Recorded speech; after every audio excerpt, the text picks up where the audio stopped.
I think it's finally time we talk about the performance modifications I've made to my car.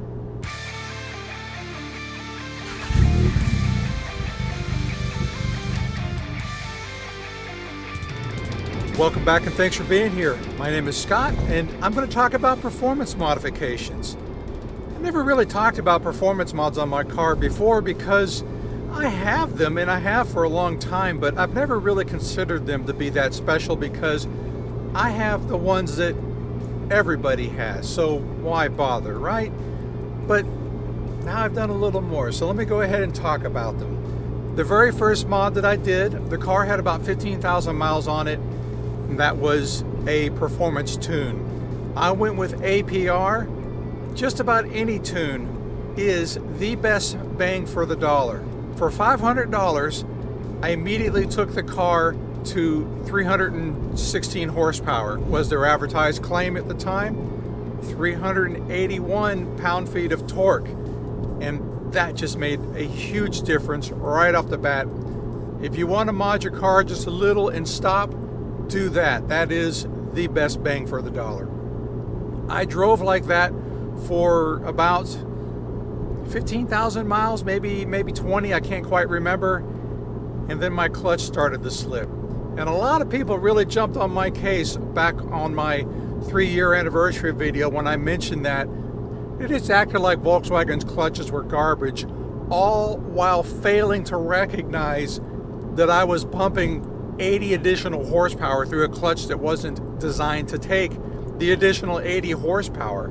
Clutch is fine for factory horsepower, but I had really increased things a lot, especially that low-end torque. I can't remember what its value was over stock. I think stock was 258 advertised by Volkswagen, and all of a sudden I'm putting out 381. No, the clutch isn't made to do that. So I upgraded my clutch. That was next. I went with an RSR clutch by HS Tuning. And that clutch at the time was advertised to hold 480 pound-feet, a value I wouldn't ever expect to touch. And it's been working great. I put that clutch in the car at 35,000 miles. Once the clutch was upgraded, that set the stage for me to go stage 2. Stage 2 from APR at the time consisted of their downpipe and their intercooler, and I also added their intercooler hose kit. And that made more of a difference than I expected. I believe that advertised at the time took the horsepower to 336 horses and 404 pound-feet, and it did make a difference. Not a huge difference, but most of that difference was felt down low. With the stage 2 upgrade in the APR downpipe, that introduced some drone to the car. It's not awful at cruising speeds, but if I was accelerating just a little bit, as soon as the car got to 2,800 RPM, the cam profile changed, and then I would get this drone. It was pretty terrible in my opinion. I added a vibrant resonator to the mix. I have a video on that. Go check that out if you're interested in seeing how the vibrant resonator affected the sound of the engine. And I was happy with that for quite a while. That guy's work eventually started to leak, and I think even rust at the welds. And I could have had him fix it, but why bother? The work was substandard anyway. So I went ahead and replaced the entire Catback. And for that, I chose a system by Baun Performance. I actually drove to his place and had him replace it. It is a beautiful food-grade stainless steel setup. Go check out that video here. I think it's worth a look. And that actually gave me just a little bit more power at the top, I think I could feel. And I don't think it was the extra noise affecting me. I'm very skeptical about stuff like that. I could feel something.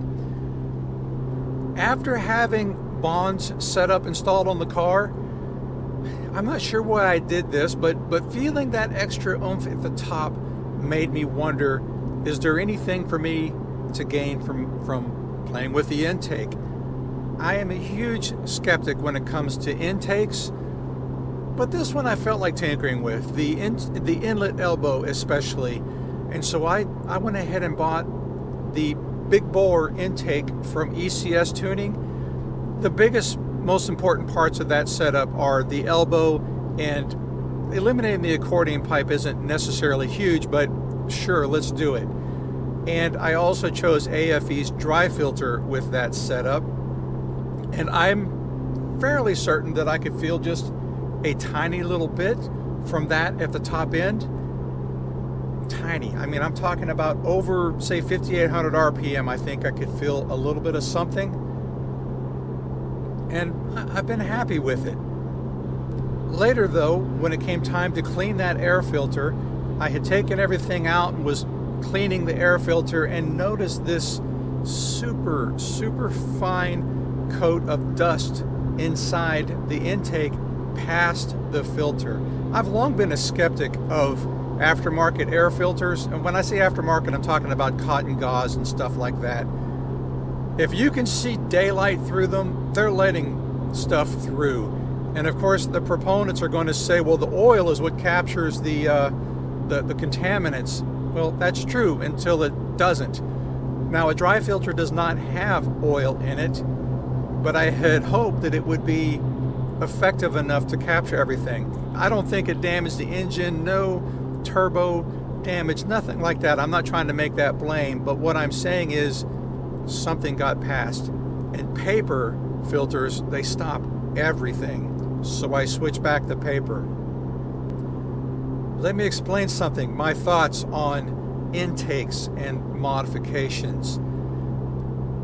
Go check out MyMk7.com's website.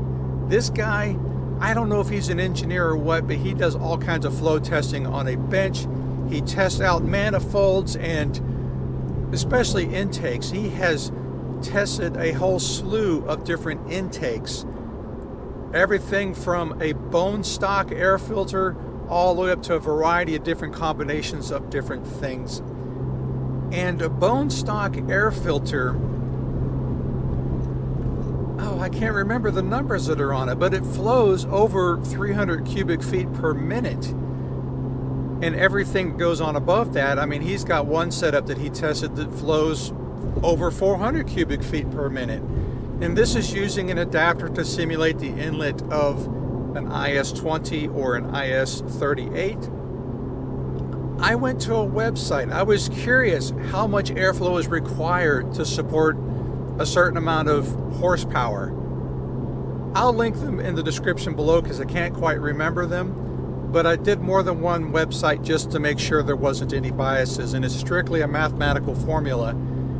I typed in 400 horsepower just to see what it said, and to get 400 horsepower you need 263 or 67, 267 maybe. Anyway, less than 300 cubic feet per minute of airflow to support 400 horsepower. Well, the stock intake with the elbow paper filter and everything will support that. So why is it necessary to upgrade the intake? It's not necessary, it's more for fun, and I'm not going to down anybody's fun or pursuit of a little bit of extra noise, but the practical side of me says it's just not necessary to support my horsepower modifications. My intake, the way I have it, I have the snow grate removed, the ECS big bore intake, and then the paper air filter, and that is reported to support, I forget the airflow in cubic feet per minute, but I'll post that up here in the corner. But according to that website, my setup will support 483 horsepower. And I'm not pursuing anything additional, at least not after what I'm about to tell you I've done. After resolving that my intake was good as was, I got itchy. I decided to drop in an IS-38 turbo. It was, I don't want to say it was on a whim, but I've been considering it on and off over the years. It's always intrigued me. What I didn't want to see was, I didn't like the idea of it losing low end torque, but I was really intrigued by that top end power. I very recently posted my reaction to having the IS38 on my car. Go check that video out up here. I love it. I did give up some low end torque, and the video explains how I feel about that. Go check it out. APR's tune.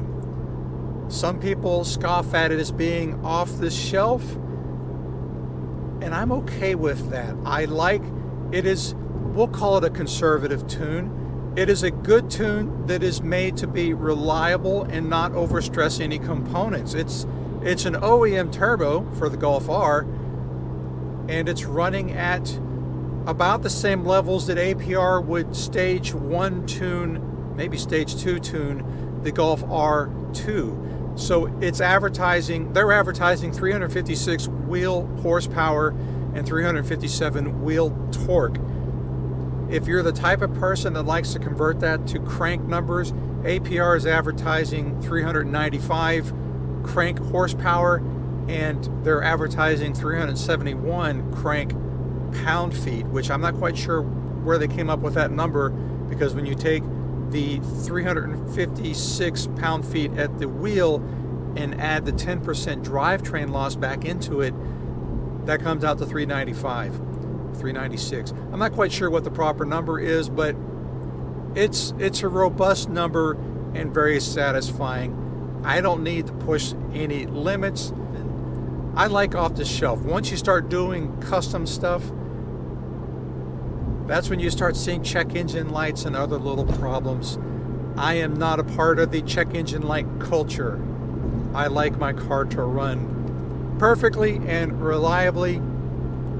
I'll deal with a little bit less horsepower. And speaking of less horsepower, I'm also running a 91 octane file still. I did a cross-country trip, 2 of them. I actually drove to California and back twice, each time with a trailer in tow.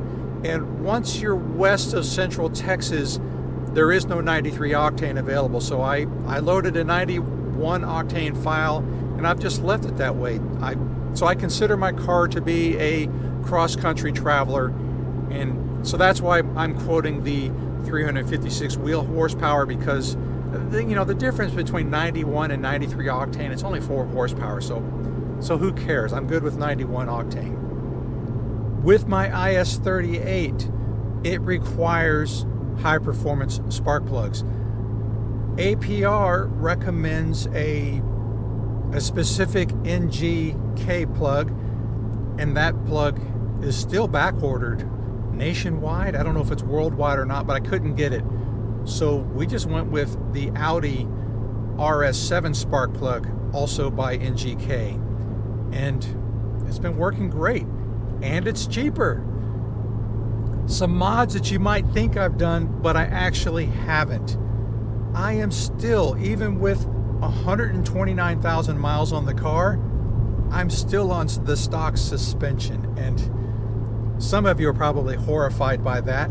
I'm at this point in my life to where I've tried a lot of different suspension systems on my previous play car, and when people say, oh, it rides just like stock, no, they never do. They think it does, but it doesn't. It's when you lower the car, I'd love to see this car just 1 inch lower, but when you lower the car, you have to stiffen the suspension, even if it's just a little bit, and that little bit, I notice it. I think that the car's ride is perfect. The alignment is perfect. I'm driving down the road and going in a straight line, and I don't want to risk messing that up. So I'm not changing the suspension. I did not change the engine mounts. That's another thing that people would think that I need, especially with an IS38. But the engine mounts are fine, and I don't drive the car to excessive wheel spin. I keep that under control pretty good. So I'm not terribly worried about upgrading my engine mounts. What would be another common modification? I just can't think of anything. Wings and spoilers and exterior dress-up stuff, I'm not into that, so none of that stuff. I am more of a go person than a show person. I like to keep the car looking stock and subtle. I like that people see the car on the road, and most of them just think it's another Golf, and so that doesn't offend me. It allows me to blend in. Right now I'm being passed by traffic on the road, and they probably just think I'm some old dude driving a Golf, and I'm okay with that. But if I decide to punch it, I'm gonna have 350 wheel horsepower ripping away at the pavement, and I think I can pass nearly any car at least once. A fast car, if I don't surprise them, yeah, there's always somebody faster, so I don't think that I've got the fastest car in the world or anything like that. And I know there are a lot of Mark 7s that are tuned to a much further degree than my IS38, but I think the IS38, even with the off-the-shelf APR tune, I think it is a great setup. Now, one thing that you might not expect out of an IS38, I am doing some fuel economy testing, so that's why I'm in the car. These in-car videos are starting to get a little trite, but I'm on the road to do fuel economy testing, and so I'm driving in a very boring manner. And so what better way to pass a boring road trip than to mount the camera and do a little bit of talking? See my next video for how this all turned out. Right now, things are looking pretty good. The display is saying that I'm getting over 41 miles to the gallon. I don't buy that. They're always a little optimistic. Plus, I still have to turn around and go back and see what kind of traffic or wind conditions I run into. Tune into next week's video to see what kind of fuel economy I achieved with this IS38 setup. Let me know if you have any questions. I'll be glad to answer. I will also do a write-up on my website and include it in a link below. As always, I appreciate you being here. I'll see you next time. Take care.